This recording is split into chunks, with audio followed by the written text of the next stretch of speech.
മീശ മാധവന്റെ വിജയാഘോഷങ്ങൾ ആദ്യമായി എറണാകുളത്ത് വെച്ച് നടന്നപ്പോൾ ദിലീപിനൊപ്പം മഞ്ജുവും മീനാക്ഷിയും ആഘോഷത്തിൽ പങ്കെടുക്കാൻ എത്തിയിരുന്നു. അന്നാണ് അവിടെ വെച്ച് ലിബർട്ടി ബഷീർ മുലകുടി മാറാത്ത പിഞ്ചു കുഞ്ഞുമായി മീനാക്ഷിയെ നെഞ്ചോട് അടക്കിപ്പിടിച്ച് വിങ്ങി വിങ്ങി കരഞ്ഞുകൊണ്ട് ആഘോഷം നടക്കുന്ന ഹോട്ടലിന്റെ റിസപ്ഷനിൽ ആരെയോ കാത്തിരുന്ന മഞ്ജുവിനെ കണ്ടത്.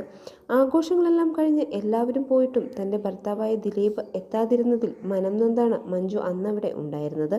അദ്ദേഹം പറഞ്ഞത് പ്രകാരം ആ നിമിഷം കാവ്യയുടെ അടുത്ത് ഹോട്ടൽ മുറിയിൽ ഉണ്ടായിരുന്ന ദിലീപ് മഞ്ജുവിനെയും മീനാക്ഷിയെയും വീട്ടിലെത്തിക്കാനുള്ള അറേഞ്ച്മെന്റ്സ് ചെയ്തത്. ഇപ്പോഴിതാ മീശ മാധവന്റെ 22ാം വർഷം ആഘോഷിക്കുന്ന ഈ വേളയിൽ പലരും ഈ ഓർമ്മ കൂടി പുതുക്കുന്നുണ്ട്.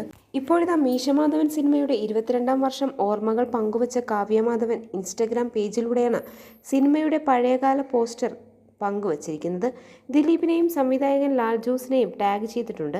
ദിലീപും കാവ്യ മാധവനും ഒന്നിച്ചഭിനയിച്ച സിനിമകളിൽ ബോക്സ് ഓഫീസ് റെക്കോർഡ് തിരുത്തിക്കുറിച്ച സിനിമയാണ് മീശ മാധവൻ.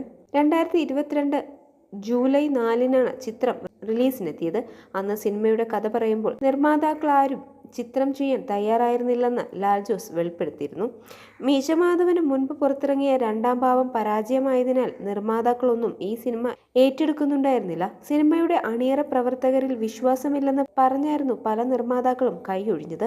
ദിലീപിന്റെ സുഹൃത്തുക്കളായ സുബൈറും സുധീഷുമാണ് ഒടുവിൽ ചിത്രം നിർമ്മിച്ചത്. രഞ്ജൻ പ്രമോദായിരുന്നു തിരക്കഥ.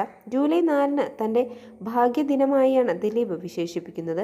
കരിയറിലെ 4 സൂപ്പർ ഹിറ്റ് സിനിമകൾ റിലീസ് ചെയ്തത് ജൂലൈ 4-നായിരുന്നു.